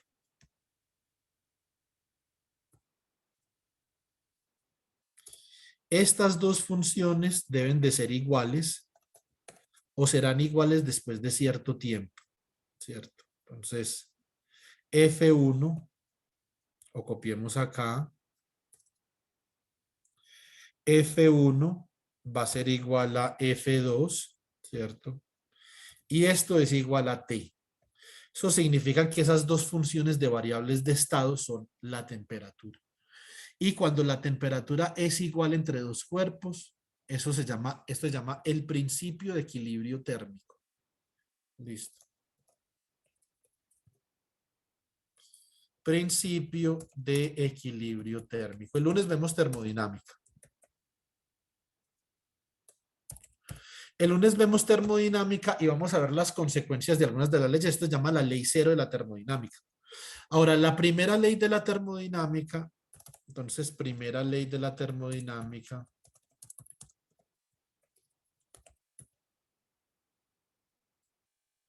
Primera ley de la termodinámica, entonces, ¿qué entendemos nosotros por la primera ley de la termodinámica? La primera ley de la termodinámica, entonces, dice lo siguiente. Dice que el diferencial de energía interna es igual a el diferencial de trabajo más el diferencial de calor. Ah, acá no me coge este de barra. Pero bueno. ¿No será que este existe así también? Porque yo reviso una cosa. Pues lo podemos dejar así. Ya les voy a explicar por qué hay que diferenciar el diferencial con esa barra para la energía y el diferencial de trabajo y de calor, porque este es un diferencial exacto, el diferencial de energía interna, más sin embargo el diferencial de trabajo y el diferencial de calor no.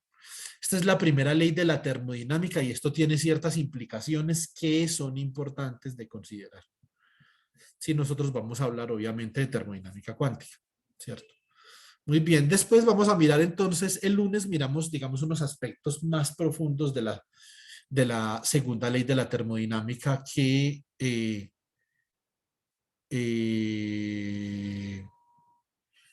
son, digamos, son importantes.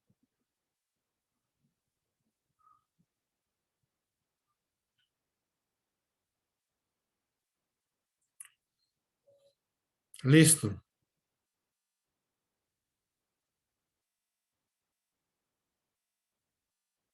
Señor, señor.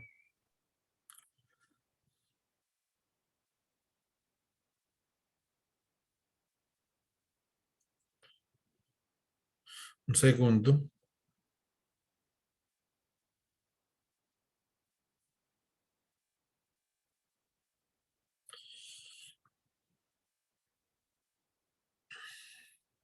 Bueno, muy bien.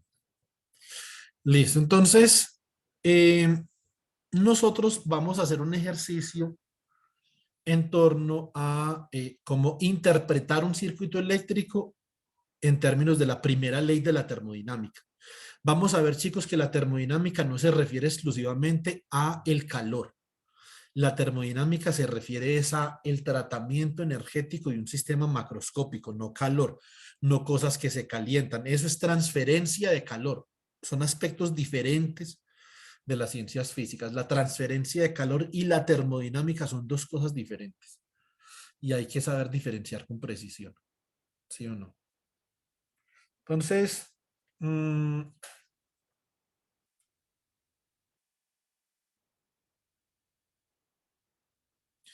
Bueno, muy bien.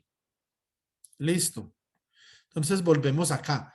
Cuando yo estoy hablando de termodinámica cuántica, entonces si yo hablo de termodinámica cuántica, estoy haciendo referencia aquí. Primero que todo, en la termodinámica clásica, como nosotros podemos ver acá en la primera ley de la termodinámica, lo que es trabajo y lo que es calor está perfectamente bien definido. ¿Sí o no? Está absolutamente bien definido, o sea que el trabajo y el calor no son variables aleatorias, son variables determinísticas. Fue el señor Chris Jarzynski, que Gabriela lo conoce muy bien, por allá a finales de los 90 y a principios de los 2000, quien formuló una igualdad para poder explicar la naturaleza estocástica del calor, cuando el calor y cuando el trabajo es estocástico, perdón, la naturaleza estocástica del trabajo.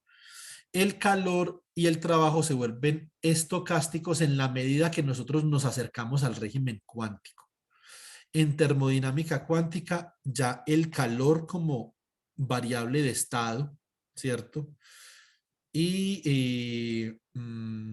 Perdón, como función de variables de estado y el trabajo ya no son observables. Tienen fluctuaciones, que es de lo que hablábamos el día de ayer, tienen unas fluctuaciones considerablemente grandes, ¿cierto? Tienen unas fluctuaciones considerablemente grandes y entonces uno, por ejemplo, una vez a Chris Jarzynski en una conferencia, una persona le preguntó, profesor, ¿eso significa que en la termodinámica clásica las fluctuaciones del calor y del trabajo son cero? Y él dijo, no, no son cero. En termodinámica clásica también hay fluctuaciones de trabajo y de calor, pero el valor de las fluctuaciones es supremamente pequeño comparado con la escala característica de energía, por lo tanto las fluctuaciones en el mundo clásico se desprecian. Pero claro que sí hay fluctuaciones de trabajo y de calor en el mundo clásico. Hay fluctuaciones, pero son muy pequeñas. ¿Sí o no? Bueno, muy bien. Entonces el trabajo y el calor no son observables, no están bien definidos, no sabemos qué parte de la energía es calor y qué parte es trabajo. Eso obviamente nos pone a nosotros en contradicción con el conocimiento que aprendimos en termodinámica, en el curso de termodinámica, con el profesor Víctor o con el profesor Guerra, ¿cierto? Entonces, eso es una contradicción. El profesor Víctor, el profesor Guerra nos decía a nosotros, oiga, pero es que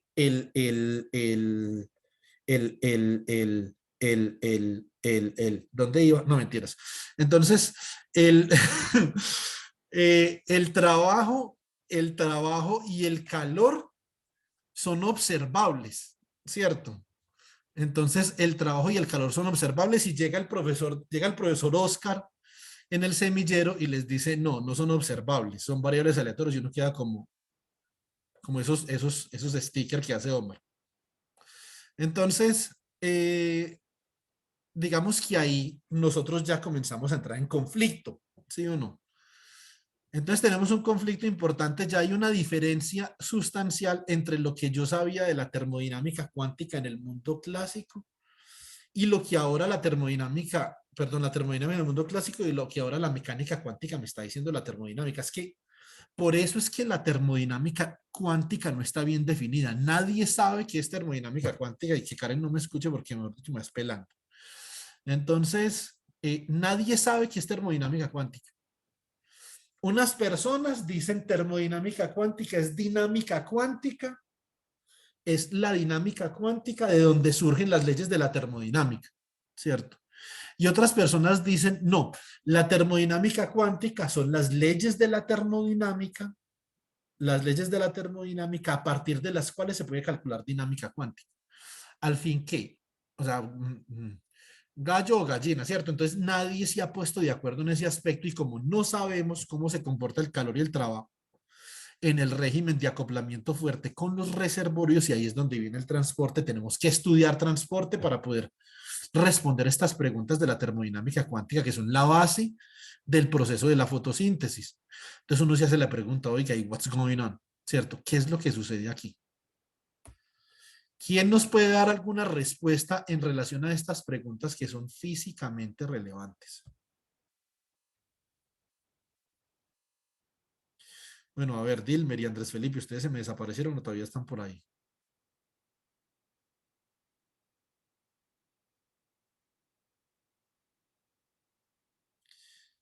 Se fueron estos chicos. A ver, y Joan Pinzón.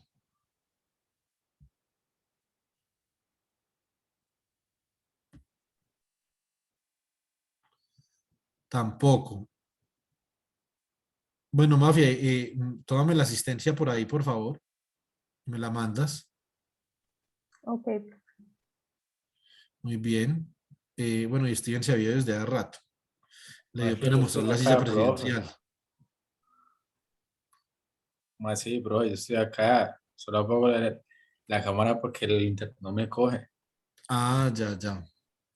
Entonces, bueno, entonces, primero que todo, No. puntos importantes, como alguna vez el doctor Michael Ochoa, nuestro colaborador, nos habría hecho saber en la conferencia sobre termodinámica cuántica, cuáles son los puntos importantes que nosotros debemos de considerar.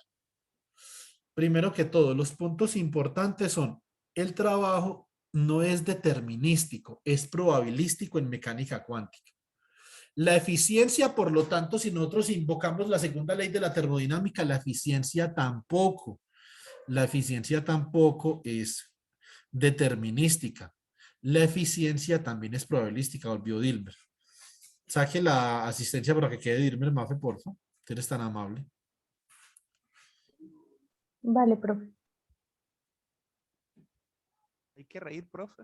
¿No es foto? No. Ah, no. ¿Cómo, cómo?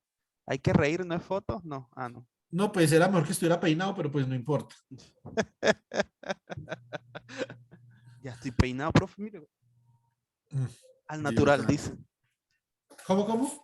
Al natural. Sí, algo así. Venga para acá. Vea el... Eso, eso. Vea el que llegó, chicos. Ese tampoco está peinado. Ay, qué hermosa. El bebé. A ver, llegaste a ser parte del curso. Ese no lo peinan, sino que él peina. Pues, Sí, él nos quiere exactamente. enseñar transporte. Más bien. Y le gusta el transporte, pero el transporte de salchichas, cuando uno las deja por ahí pagando. Muy bien, entonces, nosotros en mecánica cuántica, es decir, en el enfoque cuántico a la termodinámica, no podemos distinguir entre el calor y el trabajo, ¿sí o no? Y los desarrollos pioneros en este campo en relación al trabajo fueron hechos por Christopher Jarzynski. Yo les voy a compartir el paper de Christopher Jarzynski, ¿cierto? Entonces, esto típicamente no se enseña en los cursos de mecánica estadística, pero cuando yo doy mecánica estadística me tomo la licencia artística y lo pongo en un taller. ¿Sí o no? Entonces, Christopher Jarzynski fue la persona pionera que entendió cómo se trabaja la termodinámica desde el punto de vista de la irreversibilidad cuando el trabajo es una función de probabilidad. O sea que necesitamos calcular la media del trabajo, chicos, el valor medio del trabajo. Esa es una valor medio del trabajo y necesitamos calcular fluctuaciones alrededor del valor medio. Y repito la pregunta que le hicieron a Christopher una vez. Entonces, en termodinámica clásica no hay fluctuaciones. Repito la respuesta, sí hay fluctuaciones, ¿cierto? De hecho, yo estaba pensando la pregunta, pero me dio pena hacerla. Ahí es donde me identifico yo con los chicos de Unipamplona. Cuando piensan 20 veces una pregunta y no la hacen ni siquiera al final de la clase. Es uno rogando que pregunten y no pregunten. Entonces, a mí porque me daba susto por estar ahí con un man de ese calibre, ¿cierto? Pero pues igual uno tiene que preguntar, ¿sí o no? Eso no importa. Entonces, ¿cuál fue la respuesta? Sí hay fluctuaciones, pero las fluctuaciones son pequeñas comparadas con la escala característica de energía termodinámica. Por lo tanto, en termodinámica clásica las fluctuaciones se desprecian y yo creo que eso es algo que valdría, digamos, la pena, poner en contexto, ¿cierto? Entonces, muy importante. Ahora, el efecto Seebeck y Peltier tienen predicciones mucho mayores en la nanoescala que en la macroescala. Esto, chicos, es un dato no menor. Eso significa que si nosotros diseñamos un sistema físico para que se exploten los recursos cuánticos, podemos aumentar la eficiencia con la que convertimos el calor perdido en trabajo eléctrico útil. Esto es una de las respuestas que los físicos de la materia condensada han estado tratando de perseguir por más tiempo. Esto es una respuesta no menor. Esto es un aspecto supremamente fundamental de la aplicación a eficiencia energética que tienen los materiales, ¿cierto? Entonces es, digamos, algo en lo que digamos que yo animaría como a pensar en esta pregunta, como una alternativa de investigación, ¿cierto? Muy buena pregunta, supremamente buena pregunta. Listo. Entonces, pero entonces, ¿qué es lo que esto significa? ¿Cierto? ¿Dónde es que nosotros hacemos trabajo? ¿Dónde hay disipación de calor? ¿Cierto? Obviamente todo esto tiene que significar algo. Entonces nosotros, por ejemplo, en termodinámica convencional vamos a hablar de esta ecuacioncita que tenemos acá. Dice que la diferencia de energía interna es una fuerza Fi por el diferencial de un desplazamiento. Esto simplemente es el trabajo requerido para poder desplazar un cuerpo. Tenemos trabajo químico menos el potencial químico por el diferencial del número de partículas. Tenemos la parte entrópica, que es la entropía por el diferencial de temperatura, menos la presión por el diferencial de volumen. Ese menos, ¿por qué va ahí? Les explico, ¿cierto? Aunque yo sé pues que, me imagino que ese menos lo vieron con Víctor con mucha profundidad, ¿cierto? Claro, profe. Independientemente de que les cambiara las cartas del día del parcial, pero bueno. Entonces, ese menos que es, esto es una convención.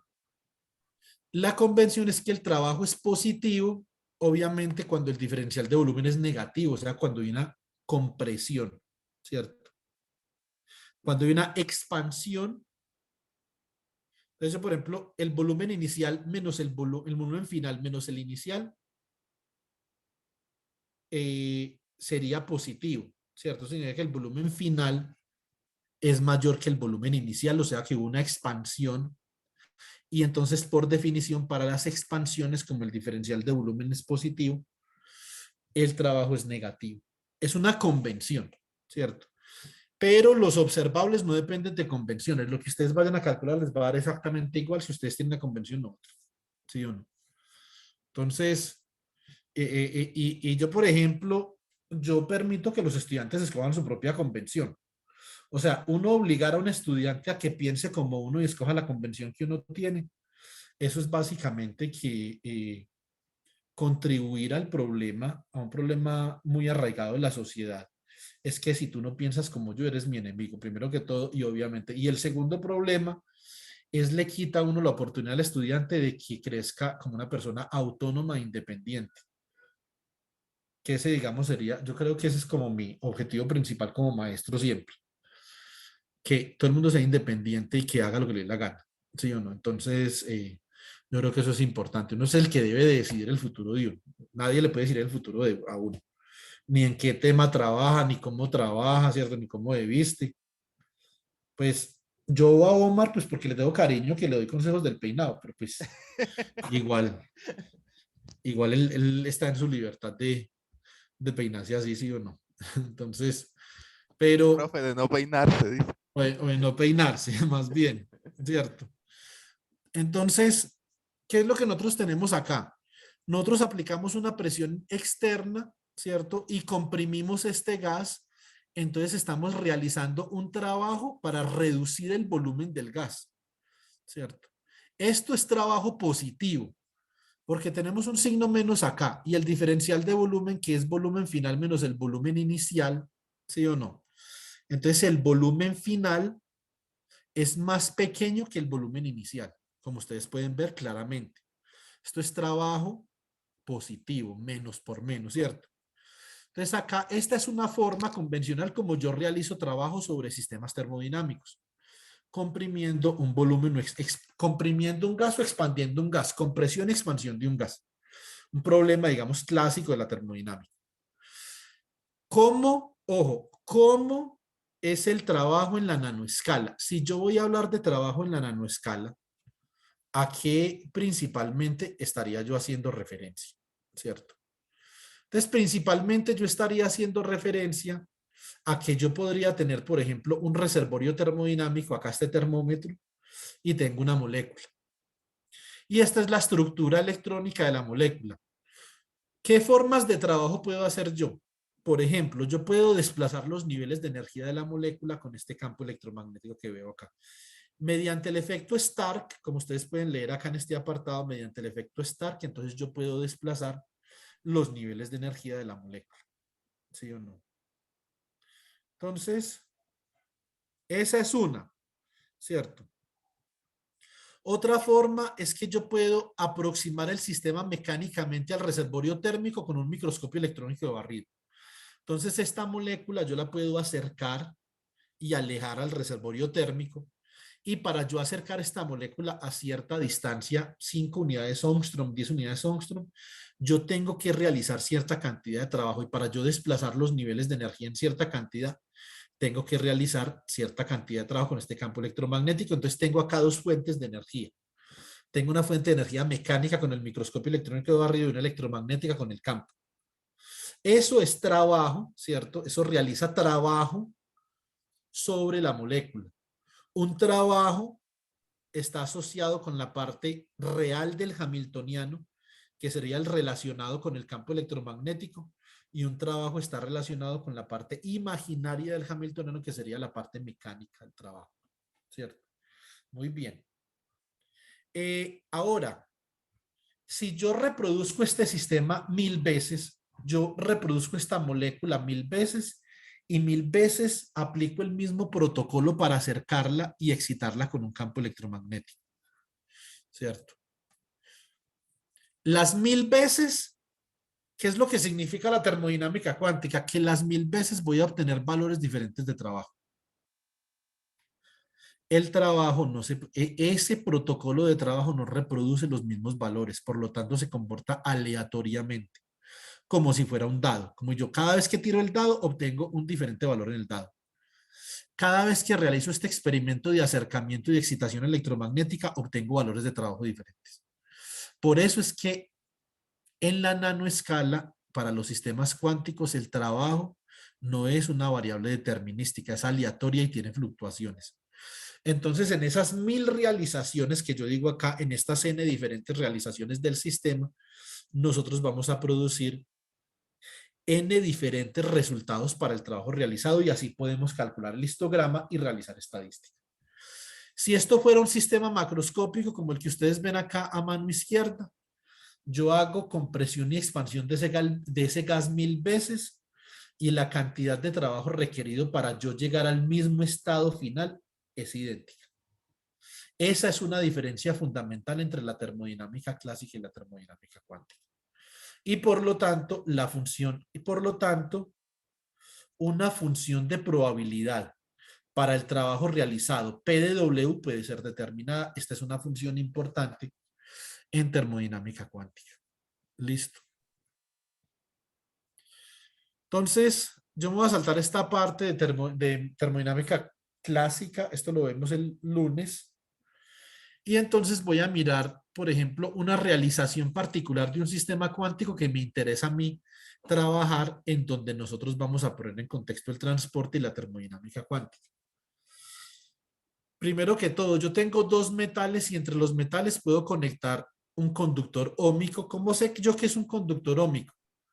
Porque la corriente y el voltaje son directamente proporcionales. El voltaje que yo aplico entre estos dos metales, que están obviamente a temperaturas diferentes, por eso los colores, y la corriente que yo puedo medir. Una cosa importante de la corriente en estos dispositivos es que debido a que la eficiencia y el trabajo son probabilísticos en sistemas termodinámicos en la escala cuántica, aquí la corriente también es probabilística. Entonces, cuando yo hablo de corriente acá, estoy hablando del valor esperado de la corriente, que es lo que vamos a hacer el martes. Hallamos el valor esperado de la corriente. Con el valor esperado de la corriente, entonces nosotros hacemos predicción. Entonces, primero hay que hallar el operador corriente, un operador cuántico corriente. Le sacamos el valor esperado al operador corriente y a partir del valor esperado, entonces obtenemos una predicción para la corriente. Obviamente, como estamos hablando de mecánica cuántica, van a haber fluctuaciones. Tenemos fluctuaciones como lo que yo le explicaba al compañero Kevin el día de ayer. Hay unas fluctuaciones alrededor del valor medio de la corriente. Ahora, si yo, por ejemplo, en vez de un conductor óhmico coloco una molécula, ya la corriente eléctrica a través de este dispositivo metal, molécula, metal comienza a cambiar.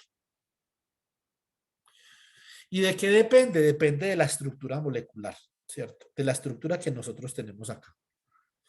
Y si yo coloco una molécula con otros grados de libertad, con grados de libertad de spin, con vibraciones, etcétera, pues entonces las corrientes van a cambiar mucho más. Van a haber otros comportamientos de corriente. Observen que acá chicos, ustedes pueden ver claramente que hay conductividad diferencial negativa. Eso es una vaina rara en la parte clásica. Es decir, para voltajes positivos, la conductividad diferencial puede ser negativa, ¿cierto? Entonces, este esquema de dispositivo es el que nosotros vamos a utilizar para trabajar termodinámica cuántica, ¿cierto? Y para trabajar termodinámica cuántica y para trabajar transporte cuántico. Dos metales con una molécula en la mitad. Vamos a mirar cómo es el flujo de calor a través de los metales. Vamos a mirar cómo es la corriente de carga a través de los metales. Vamos a mirar cómo es la conductividad diferencial. Vamos a ver cómo podemos calcular el coeficiente de Seebeck, el coeficiente de Peltier en el contexto de transporte cuántico. En el transporte semiclásico ya les voy a enseñar el miércoles cómo se hace, o el martes. Pero en el contexto cuántico, obviamente aquí necesitamos una herramienta diferente. ¿Sí o no? Entonces, eso es básicamente lo que nosotros podemos ver. Ahora, una realización particular de este dispositivo que nosotros tenemos acá se llama unión molecular, ¿cierto? Y cuando tienen grados de libertad de spin, nosotros les llamamos unión molecular de spin. ¿Listo? Muy bien. Una realización particular que nosotros vamos a considerar durante el curso de la unión molecular es la del microscopio electrónico de barrido. Listo. En el microscopio electrónico de barrido, nosotros tenemos una punta metálica del microscopio. Tenemos un sustrato metálico. Ambos están a diferentes temperaturas para que también haya flujo de calor y flujo de partículas debido a la diferencia de temperaturas.